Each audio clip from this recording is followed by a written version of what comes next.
चलिए भैया, good evening सभी को, गुड इवनिंग सभी को, गुड इवनिंग, नमस्कार सभी को, जय हिंद सभी को, गुड इवनिंग। चलिए, कैसे हैं आप सभी लोग? उम्मीद है सब लोग अच्छे होंगे, बेहतर होंगे, लाजवाब होंगे, मस्त होंगे, स्वस्थ होंगे। चलिए, सभी को गुड इवनिंग। कैसे हैं आप सभी लोग? तो चलिए फिर स्टार्ट करते हैं। हिंदी की मूल उत्पत्ति किससे मानी गई है? वन को ऑप्शन देना है। यहाँ पर जवाब देना है कि हिंदी की जो मूल उत्पत्ति है वो किससे मानी गई है, वन को ऑप्शन देना है। और वन की बात करते हैं तो आपका आंसर में से क्या बनेगा? यहाँ पर देखिए ऑप्शन नंबर आपका हो जाएगा डी नंबर। याद रखिएगा जो सौर सैन्य अपभ्रंश है, क्या है? सौर सैन्य अपभ्रंश जो ऑप्शन है आपका डी नंबर है, राइट हो जाएगा। और यहाँ पर देखा जाए जो आपकी हिंदी है, अर्थात जो आपकी आधुनिक खड़ी बोली है, इसकी मूल उत्पत्ति जो आपकी आई है सौर सैन्य से मानी गई है। सौरसेन जो कि मथुरा के आसपास क्षेत्र में एक राजा आया करते थे, जिन्हें सूरसेन कहते थे। आगे बढ़िए, क्वेश्चन आपसे अगला पूछा गया और आपसे कह रहा है खड़ी बोली निकली है। खड़ी बोली जो निकली है वो आपकी कहाँ से निकली है? यहाँ पर देना है दूसरे का ऑप्शन क्या हो जाएगा। तो यहाँ पर देखिए खड़ी बोली जो आपकी आई हो किससे आई है? पूर्वी हिंदी में तो होगा नहीं, क्योंकि पूर्वी हिंदी में अवधी और बघेली और छत्तीसगढ़ी तीन आपकी बोलियां हैं, तो ये तो हो नहीं सकता है। तो आप कहेंगे सर यहाँ पर पश्चिमी हिंदी वाला जो ऑप्शन आ रहा है बिल्कुल राइट हो जाएगा, क्योंकि पश्चिमी हिंदी के अंतर्गत देखा जाए तो ब्रजभाषा, कन्नौजी, बुंदेली, खड़ी बोली और बांगरू, जिसे बांगरू बोलते हैं, वो आपकी इसमें आते हैं। तो ऑप्शन नंबर आपका बी राइट हो जाएगा। अगले क्वेश्चन कराते हैं। क्वेश्चन दिया गया और आपसे कह रहा है कि हिंदी भाषा में कितनी बोलियाँ हैं। चलिए, हिंदी भाषा में कितनी बोलियाँ हैं यहाँ पर कहना है। और 3 की अगर बात करते हैं तो आपका आंसर इनमें से क्या हो जाएगा? हिंदी भाषा में कितनी बोलियाँ हैं। तो यहाँ पर हिंदी भाषा में जो बोलियाँ हैं वो आपकी हैं कितनी? जब कुल आप देखेंगे कहेंगे सर भाषा अगर पूछे कि उपभाषा कितनी है ना, अगर बोले कि बोलियों को कितने भागों में, तो आपकी 5 उपभाषाओं में विभाजित किया गया है उपभाषा में से। और इन 5 उपभाषा में जैसे आपकी पूर्वी हिंदी है, और पूर्वी हिंदी में आपकी 3 बोलियाँ होती हैं, है ना, अवधी, बघेली, छत्तीसगढ़ी।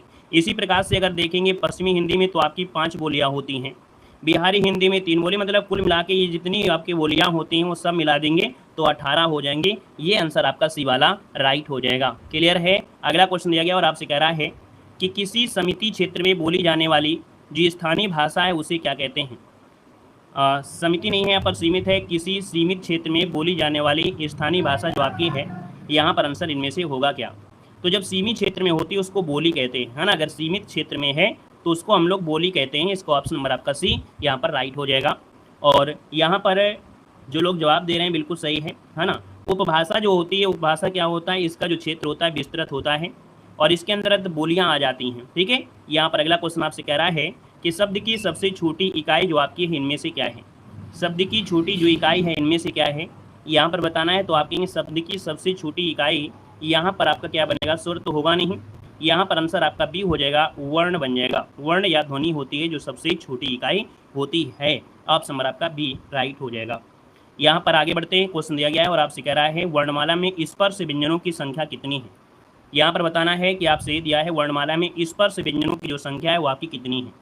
यहाँ पर देखा जाए तो आप कहेंगे सर स्पर्श व्यंजन स्टार्ट होते हैं का से लेकर आपके माँ तक होते हैं, और देखा जाए तो इनको से का से लेकर माँ तक जब जोड़ेंगे तो आपके 25 आपके होते हैं और एक वर्ग का निर्माण करते हैं, इसलिए स्पर्श व्यंजन को वर्गीय व्यंजन भी कहा जाता है।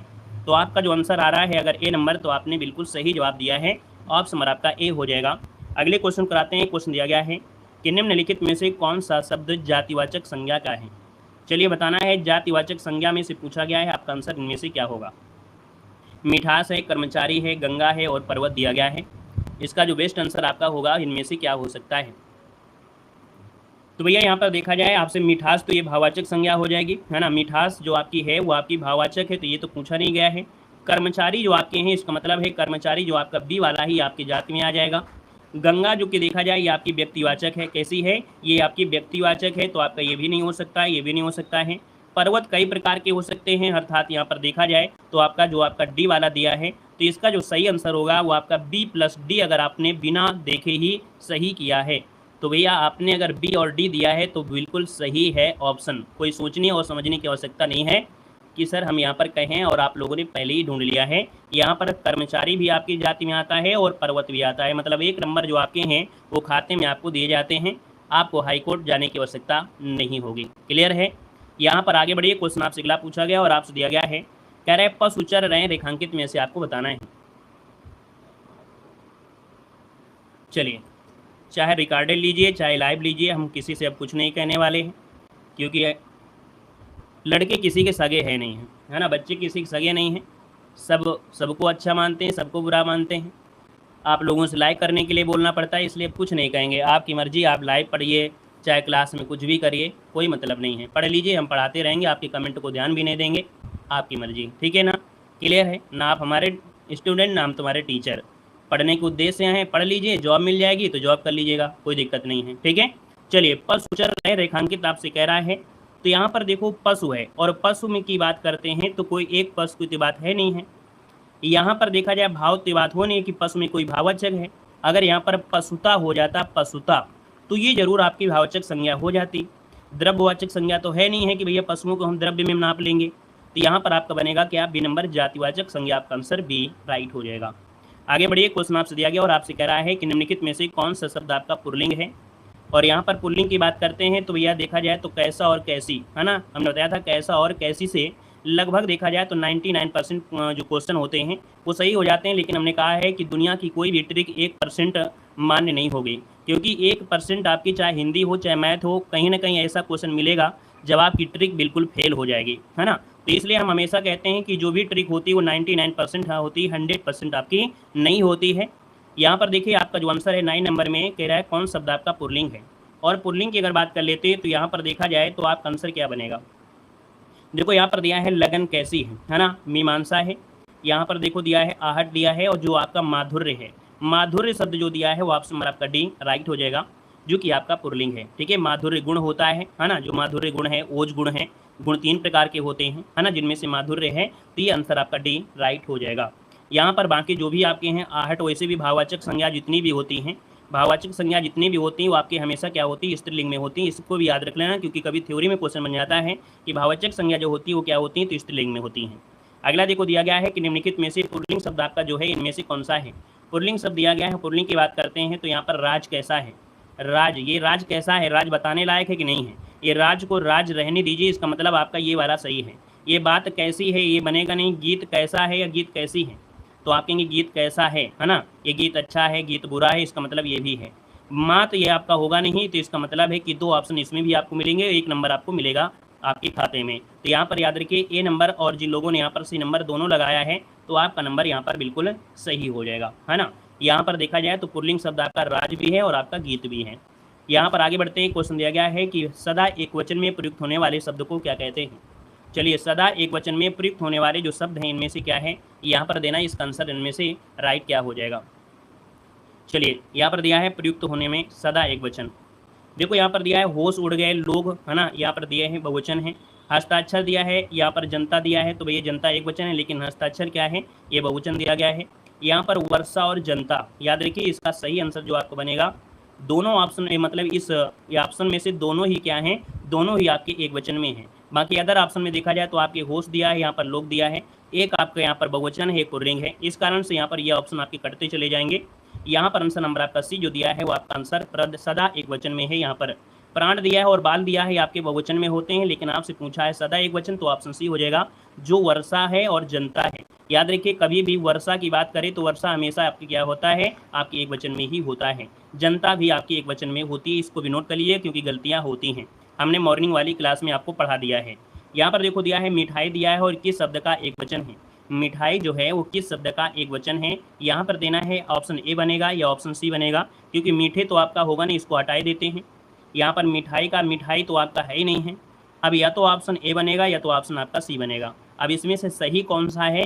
तो सही हो जाएगा ऑप्शन सी वाला। ठीक है, अगर आपने ऑप्शन सी लगाया है तो बिल्कुल सही जवाब इनमें से हो जाएगा। अगला क्वेश्चन यहाँ पर दिया गया और आपसे कह रहा है कि निम्नलिखित प्रश्न में 4 विकल्प दिए हैं, उस विकल्प का चयन करना है जो कि आधार पर पुरुषवाचक सर्वनाम का भेद आपका सही यहाँ पर विकल्प है।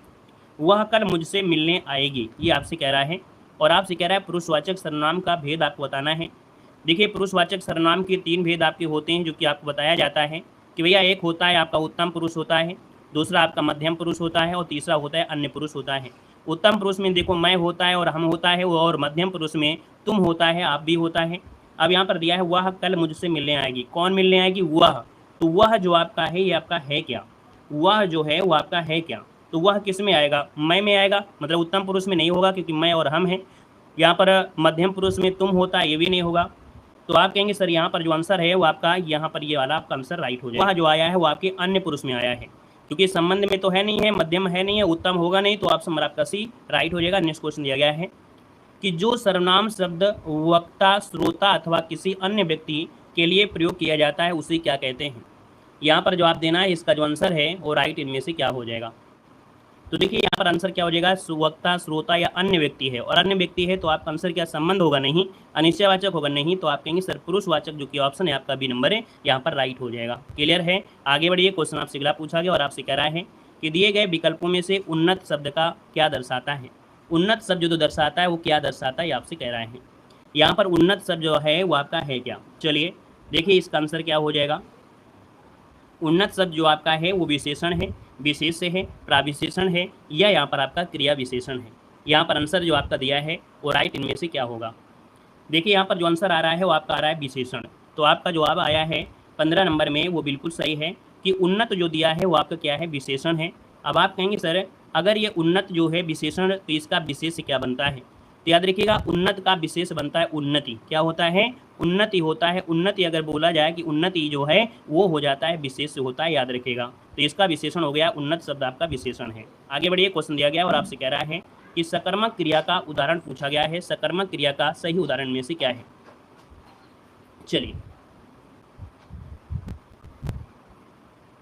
चलिए देखो दिया है सकर्मक क्रिया का उदाहरण जो आपका दिया है वो आपका इनमें से राइट क्या हो जाएगा।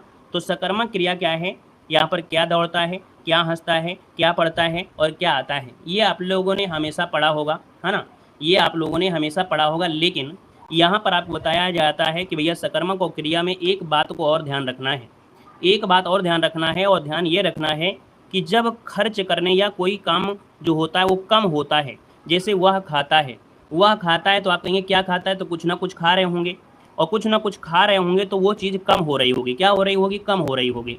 अगर वो पूछे वह सिल रहा है तो उसका काम भी क्या हो रहा होगा, कुछ ना कुछ कम हो रहा होगा।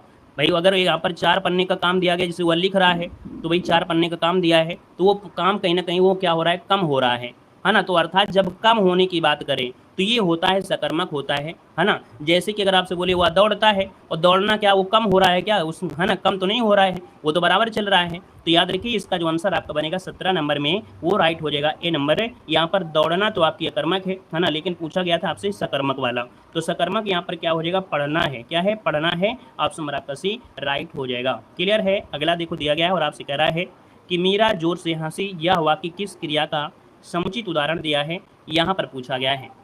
तो देखो दिया है मीरा जोर से हंसी, यह वाक्य किस क्रिया का समुचित उदाहरण है, आपसे पूछा गया है। यहाँ पर देखा जाए तो आंसर आपका है क्या, तो हंसना शब्द क्या है, क्या हंसी, तो आपको कोई मतलब नहीं है, तो आप कहेंगे सर ये है आपकी अकर्मक क्रिया है। क्या है, ये आपकी अकर्मक क्रिया है। अगला क्वेश्चन आपसे दिया गया है और आपसे कह रहा है कि को कामा से किस कारक चिन्ह का बोध होता है। को कामा से किस कारक चिन्ह का बोध होता है, और जो को होता है किस में होता है, आपके कर्म में होता है ना। यहाँ पर जो आंसर है वो आपका को वाला है, वो आपके कर्म में आपका आंसर है, राइट हो जाएगा। अगला क्वेश्चन आपसे दिया गया है और आपसे कह रहा है कि द्विकर्मक वाक्य में कर्म कारकीय विभक्ति को किस पद के साथ प्रयुक्त होती है। क्वेश्चन को समझिएगा और आपसे कह रहा है द्विकर्मक वाक्य में जो कर्म कारकी विभक्ति होती है वो विभक्ति क्या है, को है, और को जो आपका है वो किस पद के साथ प्रयुक्त हो सकती है। यहाँ पर देखा जाए तो आंसर क्या है, प्रधान कर्म पद के साथ, क्रियापद के साथ, या गौड़ कर्म पद के साथ। तो याद रखिए यहाँ पर जो आपका आंसर है वो आपका बनेगा सी नंबर, गौड़ कर्म के साथ होता है। स्क्रीनशॉट लीजिए सब लोग, पहले इसका जो स्क्रीनशॉट है सबसे पहले आप ले लीजिए, फिर हम आपको समझाने का प्रयास कर रहे हैं। देखो ऐसे वाक्यों को द्विकर्मक कहते हैं। इन द्विकर्मक वाक्यों में से जो कर्म कार की विभक्ति होती है उसको जो को होता है उसको बोलते हैं कर्म, मतलब गौड़ कर्म के साथ कहते हैं। जैसे मान लीजिए जैसे रमेश मोहन को पैसा देता है, तो यहाँ पर मोहन क्या हो गया, गौड़ हो गया कर्म, और पैसा क्या हो गया, मुख्य कर्म हो गया। समझिएगा हमारी बात को, यहाँ पर हमने कहा रमेश जो आपका है, रमेश वो क्या करता है, मोहन को पैसे देता है, मोहन को पैसा देता है। अब यहाँ पर देखो जो आपका दिया गया है मोहन, ये भी क्या है, कर्म है, पैसा भी क्या है, कर्म है, लेकिन यहाँ पर जो मोहन है ये गौड़ कर्म है। मोहन जो है ये आपका गौड़ कर्म है, और मेन कार्य क्या है, वो पैसा देना, और पैसा देना जो आपका है वो क्या है, तो ये मुख्य कर्म है। क्या है, ये आपका मुख्य कर्म है। ठीक है, तो याद रखिए इसका आंसर आपका सी राइट हो जाएगा, समझ जाएगा। यहाँ पर आगे बढ़ते हैं, क्वेश्चन आपसे दिया गया और आपसे कह रहा है कि मैंने आम खा लिया है, वाक्य में प्रयुक्त काल आपको पहचानना है कि मैंने आम खा लिया है। वाक्य में से प्रयुक्त काल आपसे जो कह रहा है वो आपका होगा क्या, अपूर्ण होगा, हेतु हेतु होगा। देखो अपूर्ण होगा नहीं है ना, क्योंकि क्रिया पूरी हो चुकी है। हेतु हेतु आपका है नहीं है, ये भी आपका नहीं बनेगा। अब आपके पास ऑप्शन 2 है, या तो ऑप्शन सी लगा दीजिए या तो ऑप्शन डी लगा दीजिए। लेकिन हमने कहा था जब खाने की बात होती है ना, खाने की बात होती है तो वहाँ पर जो क्रिया होती है आसन्न होती है, क्योंकि ये क्रिया जो आपने है बहुत पहले की बात नहीं है कि हाँ बहुत पहले की बात हो, है ना, ये क्रिया भी पास में ही हुई है, तो इसका आंसर आपका डी राइट हो जाएगा। अगले क्वेश्चन पर आते हैं। क्वेश्चन दिया गया है निम्नलिखित वाक्यों में से अपूर्ण भूतकाल को पहचानना है। यहाँ पर बताइएगा जो आपका अपूर्ण भूतकाल है वो आपका इनमें से है कौन। चलिए अपूर्ण भूतकाल को पहचानना है, यहाँ पर जो अपूर्ण भूतकाल है वो आपका इनमें से है क्या। चलिए रामू खाना खा रहा था, है ना, चुका है, मुझे बाहर जाना है और जाएंगे तो कोई मतलब ही नहीं है, तो आप कहेंगे सर पहला ये ऑप्शन यहाँ पर राइट हो जाएगा, क्योंकि यहाँ पर जो आपका है अपूर्ण भूतकाल है रामू खाना खा रहा था, है ना, तो अभी क्रिया पूरी नहीं हुई है। यहाँ पर अगला क्वेश्चन आपसे कह रहा है कि जिस वाक्य में कर्म के अनुसार क्रिया में परिवर्तन होता है, क्या जिस वाक्य में कर्म के अनुसार क्रिया में परिवर्तन होता है उस वाक्य को कहते क्या है। यहाँ पर देखो 23 नंबर दिया है और 23 की बात करते हैं तो आपका आंसर क्या हो जाएगा। 23 का आंसर जो आपका बनेगा इनमें से क्या बनेगा, तो आप कहेंगे जब कर्म के अनुसार क्रिया में परिवर्तन होता है, तो यहाँ पर भैया आंसर आपका बी हो जाएगा, कर्मवाच्य हो जाएगा, बी नंबर राइट हो जाएगा। अगले क्वेश्चन पर आते हैं। क्वेश्चन आपसे दिया गया और आपसे कह रहे हैं कि निम्न में से कर्मवाच्य का उदाहरण इनमें से कौन सा है। चलिए यहाँ पर बताना है कि यहाँ पर जो कर्मवाच्य का उदाहरण है वो आपका है कौन। देखो दिया गया है पत्र लिखा जाता है ना, ये नहीं कह रहा कि मोहन पत्र लिखता है या सीता पत्र लिखती है, यहाँ पर कह रहा है पत्र लिखा जाता है। लेकिन अगर हम ऑप्शन बी कहें कि राम पुस्तक पढ़ता है, मतलब बात हो गई राम पर, सीता पत्र लिखती है, बात हो गई सीता पर मुझसे बैठा नहीं जाता है, ये तो आपकी हो गया भाववाच्य, क्या हो गया, ये भाव हो गया। तो आप कहेंगे सर पत्र लिखा जाता है ना, किसके द्वारा या किसी के द्वारा, तो आप कहेंगे सर यहाँ पर आंसर पहला वाला जो ऑप्शन है वो राइट हो जाएगा। अगर आप डी लगा रहे हैं तो डी देखो आपका है भाववाच्य, यहाँ पर कर्म की बात ही नहीं हो रही, क्योंकि यहाँ पर बैठना क्या है, कर्म क्रिया है, तो जब कर्म क्रिया है तो यहाँ पर आपका कर्म से कोई मतलब ही नहीं है, आपका आंसर ए हो जाएगा, क्योंकि पत्र जो लिखा जा रहा है, पत्र क्या है, ये कर्ता की जगह कार्य कर रहा है, और जब कर्ता की जगह ये है तो ये क्या है, कर्म है, क्या है, पत्र क्या है, कर्म है, तो ऑप्शन आपका ए हो गया। अगला क्वेश्चन आपसे कह रहा है कि वह काम नहीं करता, वाक्य में अव्यय क्या है। वह काम नहीं करता है, वाक्य में से अव्यय पूछा गया है। अब आप बताइएगा कि अव्यय है क्या। देखते हैं इस क्वेश्चन का सही जवाब आप लोग क्या दे सकते हैं। क्या आपको ये शब्द समझ में आया है कि नहीं आया है, जो कि हमने आपको शायद कल वाली क्लास में भी आपको बताया था, है ना, कि अगर ऐसे शब्दों को निकाल लिया जाए जिससे सेंटेंस में कोई परिवर्तन ना हो, है ना, ऐसा कोई शब्द ढूंढिए जिसको इस सेंटेंस से निकाल लिया जाए तो कोई दिक्कत ना हो। वह काम करता है, तो आप कहेंगे सर नहीं शब्द को निकाल लिया जाए तो कोई दिक्कत नहीं है, और नहीं शब्द क्या हो गया, ये अव्यय हो गया, तो आप कहेंगे सर इसका आंसर आपका सी हो गया, क्योंकि इसको निकालने से कोई व्यय नहीं हो रहा है, कोई दिक्कत नहीं है, तो ऑप्शन आपका सी हो जाएगा। बस वाक्य को थोड़ा सुंदर वगैरह कर सकते हैं। अगला क्वेश्चन आपसे दिया गया और आपसे कह रहा है कि कौन सा शब्द अव्यय नहीं है। कौन सा शब्द अव्यय नहीं है, यहाँ पर 26 नंबर दिया है, और 26 की बात करते हैं तो इसका आंसर क्या है। देखो यहाँ पर दिया अव्यय नहीं है, आज है, कल है, इधर है और किसे दिया गया है। अब आप देखेंगे कि यहाँ पर आंसर जो आपका आ रहा है कौन सा, 83 नंबर में, तो 83 का ऑप्शन क्या बनेगा भाई। चलिए यहाँ पर देखिए 83 नंबर में, तो आप कहेंगे सर यहाँ पर देखो आज, कल और इधर, ये जो शब्द आपके हैं कहीं ना कहीं ये क्या है, अव्यय हैं, लेकिन किसे शब्द जो दिया गया है ये क्या है, एक प्रश्नवाचक शब्द है, क्या है, ये प्रश्नवाचक आपका है, प्रश्नवाचक है, इसको हम लोग अव्यय नहीं कह सकते हैं, क्योंकि ये प्रश्नवाचक के साथ प्रयोग किया जाएगा। यहाँ पर अगला क्वेश्चन आपसे कह रहा है कि निम्नलिखित में से अर्ध तत्सम शब्द आपको पहचानना है। अर्ध तत्सम क्या होते हैं, जो आपके संस्कृत से लाए जाते हैं लेकिन थोड़ा सा बिगड़े रूप होते हैं, तो आप कहेंगे सर अर्ध तत्सम जो आपका दिया गया है, दैव शब्द होगा नहीं, पंख होगा नहीं, ये तो तद्भव आपका है, बच्चा होगा नहीं, ये भी तद्भव है, क्योंकि बच्चा का होता है वत्स, है ना, बच्चा का जो तत्सम होता है वो वत्स बनता है ना, और पंख का पक्ष बनता है, तो आप कहेंगे सर यहाँ पर देखा जाए तो अर्ध तत्सम जो आपका दिया है सी नंबर, अक्षर जो आपका ही अर्ध तत्सम है, और इसका शुद्ध शब्द जो अक्षर होता है वो कुल मिला के इस प्रकार से लिखते हैं। ठीक है, आगे बढ़िए। क्वेश्चन आपसे अगला पूछा गया और आपसे कह रहा है कि अमी का तत्सम रूप इनमें से क्या है। अमी का तत्सम रूप इनमें से पूछा गया है, और अमी का जो तत्सम है वो आपका है कौन, तो अमी का अमी नहीं होगा, अमी का होता है अमृत, अर्थात जो आपका आंसर भी दिया है अमृत, ये शुद्ध शब्द आपका है। आगे बढ़िए। क्वेश्चन आपसे अगला पूछा गया और आपसे कह रहा है अनाज का पर्यायवाची इनमें से क्या है। अनाज का पर्यायवाची पूछा गया है, अनाज का पर्यायवाची क्या है। अनाज का पर्यायवाची क्या चाह हो सकता है क्या, चाह नहीं है, सलिल नहीं है, रूपा नहीं है। हमने कहा था अनाज को शस्य कहते हैं, अनाज को गल्ला भी कहते हैं, अनाज को धान्य भी कहते हैं, अनाज को खाद्यान्न भी कहते हैं, और शस्य भी कहा जाता है, क्योंकि भैया सलिल जो होता है ये पानी का होता है, सलिल जो होता है ये पानी का होता है, और रूपा जो होता है वो चांदी का होता है, किसका होता है, चांदी का होता है। और चाह मतलब होता है इच्छा होती है। 3 ऑप्शन को हटा देंगे तो ऑप्शन बी नंबर राइट हो जाएगा। तो हिंदी में अगर आप लोग यहाँ पर ऑप्शन के अनुसार कार्य करेंगे थोड़ा आसान हो जाता है। अगला देखो दिया गया और आपसे कह रहा है निम्नलिखित शब्दों में से अग्नि का पर्यायवाची इनमें से कौन सा है। अग्नि का पर्यायवाची दिया है और अग्नि का पर्यायवाची जो आपका दिया है इनमें से कौन सा यहाँ पर है। देखो पीयूष आपके अमृत का है ना। यहाँ पर देखा जाए पीयूष जब अमृत का है और अंबर जो दिया है वो अंबर होता है आकाश का होता है, मयंक होता है चंद्रमा का है। तो बस ऑप्शन एक आ रहा है पावक जो आपका आ गया है वो राइट हो जाए आपका बी नंबर, ये अग्नि का है। यहाँ पर अगला क्वेश्चन आपसे कह रहा है कि लंबी योग साधना से उसका ओजस्वी चेहरा देखते ही बनता था। यहाँ पर देखो दिया गया है ओजस्वी, ओजस्वी मतलब होता है तेज, है ना, जो पढ़ने वाला होते हैं। तो आप कहेंगे सर यहाँ पर जो ओजस्वी है ये मतलब तेज हो गया, है ना। तो आप कहेंगे चमकदार जिसका चेहरा होता है चमकदार, तो आप कहेंगे सर इसका विलोम आपसे यहाँ पर दिया है कांतिहीन। कांतिहीन मतलब हो गया भैया देखे चेहरे में चमक ना हो, जिसके चेहरे में चमक ना हो, है ना। तो आपका आंसर ये हो जाएगा। नेक्स्ट क्वेश्चन आपसे दिया गया और आपसे कह रहा है कि अपशकुन का विलोम इनमें से क्या होता है। अपशकुन का विलोम शब्द इनमें से क्या होता है ये बताना है। और अपशकुन की बात करते हैं तो आपका आंसर क्या हो जाएगा, यहाँ पर हो जाएगा शकुन हो जाएगा। क्या हो जाएगा, शकुन हो जाएगा। कभी ऐसा होता है कि यहाँ पर काम करते ही बोलते हैं ना, काम करते ही ओले पड़ना, है ना। कभी कभी ऐसे शब्द आपने पढ़ा भी है और आपने सुना भी होगा कि कभी कभी होता है कि काम करते ही रोड़ा पड़ जाना। तो यहाँ पर देखिए अपशगुन और हो गया शकुन, इसका ऑप्शन आपका भी बनेगा। यहाँ पर देखिए पुण्य का होता है पाप होता है, पुण्य का पाप होता है। अगला क्वेश्चन आपसे दिया गया है कि इनमें से कौन सा शब्द है जो कनक का समानार्थी नहीं है। यहाँ पर कनक का समानार्थी नहीं है यहाँ पर पूछा गया है। तो आप कहेंगे सर कनक की अगर बात करते हैं तो कनक का समानार्थी यहाँ पर देखो सोना होता है, ठीक है। यहाँ पर देखो धतूरा भी है, गेहूं है। लेकिन ऐसी स्थिति में यहाँ पर जो मक्का है मक्का नहीं कहेंगे, है ना। यहाँ पर जो आंसर है वो आपका बनेगा बी नंबर। नेक्स्ट क्वेश्चन आपसे कह रहा है कि समानार्थी शब्द आपको लिखना है। समानार्थी दिया गया है कुबेर, और ये बताइएगा कुबेर जो कहा जाता है किसे कहते हैं, जो धन के देवता होते हैं, धन के देवता को कुबेर कहते हैं।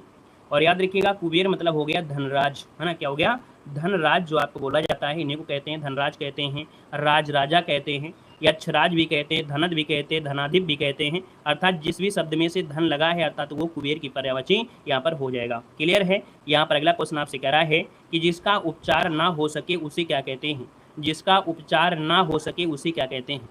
यहाँ पर देखिए आपका जो आंसर है वो आपका हो जाएगा क्या, यहाँ पर देखिए जिसका उपचार ना हो सके आपसे पूछा गया है। और यहाँ पर देखा जाए तो आपका आंसर बनेगा यहाँ पर बी हो जाएगा, असाध्य हो जाएगा। क्या हो जाएगा, असाध्य। इसका जो ऑप्शन है आपका बी नंबर है, राइट हो जाएगा। अगला क्वेश्चन आपसे दिया गया है कि जिसकी पहले से कोई आशा ना हो उसके लिए शब्द बताना है। कि जिसकी पहले से कोई आशा ना हो उसके लिए शब्द क्या होता है। यहाँ पर 36 नंबर दिया है, तो यहाँ पर देखिए 36 दिया है, तो आपका आंसर क्या बनेगा, इसे बोलते हैं क्या, आशातीत। नहीं, यहाँ पर आपका जवाब हो जाएगा आपका कौन सा, जल्दी से बताइए। क्योंकि भैया आशातीत मतलब होता है जो आशा से अधिक हो, है ना। क्या, जो आशा से क्या हो, अधिक होता है उसे कहते हैं आशातीत। यहाँ पर आशाजनक मतलब होता है जो आशा बढ़ाने वाला हो, ठीक है, जो आशा बढ़ाने वाला हो उसे कहेंगे। और यहाँ पर दिया है अप्रत्याशित मतलब प्रत्याशित मतलब जो आशा के अनुसार हो, आशा के अनुसार बोलते हैं प्रत्याशित। तो आपसे पूछा गया है आशा से, है ना, जिसकी पहले से कोई आशा ना हो उसे बोलते हैं अप्रत्याशित। मतलब पहला ऑप्शन आया है, बिल्कुल सही हो जाएगा। ठीक है, चलिए आगे बढ़िए। क्वेश्चन आपसे दिया गया और आपसे कह रहा है कि अपने मुँह मियाँ मिट्ठू बनना, इसका अर्थ इनमें से है क्या। अपने मुँह मियाँ मिट्ठू बनना, इसका जो आंसर है वो राइट क्या हो जाएगा। देखो 37 नंबर है, और 37 की बात करते हैं तो आपका आंसर क्या हो जाएगा। तो यहाँ पर देखिए अपनी प्रशंसा स्वयं करना, ऑप्शन नंबर आपका ए राइट हो जाएगा। अपनी प्रशंसा स्वयं करना होता है। अगला देखो यहाँ पर दिया गया और आपसे कह रहा है अंदर अंदर कड़ाही में गुड़ पकना, इस मोहरे का अर्थ है क्या। अंदर अंदर कड़ाही में गुड़ पकना, इसका अर्थ इनमें से है क्या। तो यह ज्ञान होना नहीं होगा, बोलते हैं ना गुप्त मंत्रणा चल रही है। यहाँ पर अंदर ही अंदर कड़ाही में गुड़ पक रहा है, तो इसका आंसर आपका भी राइट हो जाएगा। और अगले क्वेश्चन को आते हैं। क्वेश्चन दिया गया है कि अब्ज का अर्थ क्या होता है। अब्ज का अर्थ पूछा गया है, अब्ज का अर्थ क्या होता है। चलिए देखो दिया है अब्ज का अर्थ पूछा गया, और अब्ज मतलब होता है यहाँ पर हानि और अपसे दिया है, ये नहीं होगा। कमल हो सकता है, ठीक है, लेकिन प्रतिबिंब नहीं होता है। कमल और चंद्रमा, यहाँ पर जो आंसर है वो आपका सी हो जाएगा, कमल और चंद्रमा। ये जो देखिए अब्ज जो है वो पुल्लिंग जाति का संज्ञा शब्द होने के साथ साथ अनेकार्थी भी है। और जो कमल है, चंद्रमा है, जैसे शंख है, धनवाती है, कपूर है, ये इसके अर्थ होते हैं। तो इसका आंसर आपका बी राइट हो जाएगा। अब्ज के अर्थ होते हैं कमल, चंद्रमा, शंख, धनवंतरी, कपूर, ये आपके इसके अर्थ होते हैं। अगला क्वेश्चन आपसे दिया गया है आँच का अर्थ क्या होता है। आँच का अर्थ क्या होता है, आँच। और आँच का मतलब होता है यहाँ पर गर्मी, है ना। मान लो यहाँ पर आग हो गई, लपट हो गई, लेकिन बीमारी होगा नहीं। यहाँ पर हानि नहीं होगा। अच्छा हो सकती है, चलिए हो सकती है। तो गर्म है लंपट यहाँ पर दिया गया है, लंपट नहीं होगा लपट होता है। यहाँ पर आंसर आपका सी हो जाएगा, गर्मी होगा, यहाँ पर लपट होगा और हानि होगा। इसको ऑप्शन बनेगा आपका सी नंबर, क्योंकि आंचल मतलब है नहीं है। अगला क्वेश्चन आपसे दिया गया है कि अनुकरण में उपसर्ग आपका है क्या। अनुकरण में उपसर्ग पूछा गया है, अनुकरण में होता है क्या, तो अनुधनकरण है। इसका मतलब है कि अनु वाला जो ऑप्शन है आपका डी नंबर वाला, वो आपका राइट हो जाएगा। अगला क्वेश्चन आपसे दिया गया और आपसे कह रहा है कि आमरण शब्द के प्रारंभ में लगे आ को व्याकरण की दृष्टि से क्या कहेंगे। चलिए यहाँ पर बताना है आपका आंसर इनमें से क्या है कि आमरण शब्द के प्रारंभ में लगा जो आ होता है ये व्याकरण में से क्या कहते हैं। तो आप कहेंगे सर इसको मूल शब्द नहीं कहेंगे, इसको बोलेंगे उपसर्ग, है ना, इसको बोलेंगे उपसर्ग बोलेंगे, जिसका ऑप्शन है बी नंबर है वो राइट हो जाएगा। अगला देखो दिया गया है और आपसे कह रहा है निम्नलिखित में से छत्तीसगढ़ी कृदंत बताना है। छत्तीसगढ़ी कृदंत मतलब देखो है तो क्रिया, लेकिन छत्तीसगढ़ी में कौन सी क्रिया है। तो छत्तीसगढ़ी में क्या है, रेंगत मनखे, क्या रेंगत मनखे, मतलब इसका जो प्रयोग होता है वाक्य में देखा जा सकता है। ठीक है, इसका मतलब है देखा जा सकता है। ठीक है, तो इसका आंसर आपका बनेगा ए नंबर हो जाएगा राइट। छत्तीसगढ़ी में इसको रेंगत मनखे मतलब है देखा जा सकता है। ठीक है, यहाँ पर आगे बढ़िए क्वेश्चन दिया गया है, कह रहा है निम्न में से कौन सा लुटेरा शब्द में प्रयुक्त प्रत्यय है। लुटेरा में प्रत्यय पूछा है और लुटेरा की बात करते हैं तो हमने कहा लुटेरा में होता है एरा। क्या होता है, एरा होता है। ऑप्शन नंबर आपका ए राइट हो जाएगा। यहाँ पर अगले क्वेश्चन को आते हैं। क्वेश्चन आपसे दिया गया और आपसे कह रहा है विद्यार्थी का सही संविच्छेद आपको बताना है।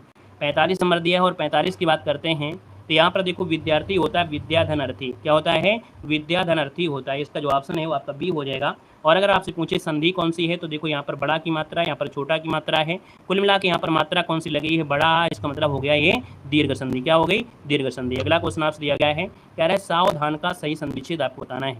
सावधान का सही संविच्छेद दिया है यहाँ पर जो 46 नंबर दिया है। तो सावधान का होता क्या है, साधान अवधान होता है या साव और धान होता है। तो ये नहीं हो सकता है, सेम टू सेम नहीं रहे। साधान अवधान नहीं होता है, गलत दिया है। साधान अवधान जरूर हो जाएगा, अवधान होगा ना। अवधान जो सही है वो ऑप्शन आपका डी वाला सही है, साधान अवधान हो जाएगा। मतलब देखा जाए तो छोटा की मात्रा बड़ा की मात्रा यहाँ पर बन जाएगी और इसमें भी मात्रा कौन है तो आपकी दीर्घ स्वर संधि बन जाएगी।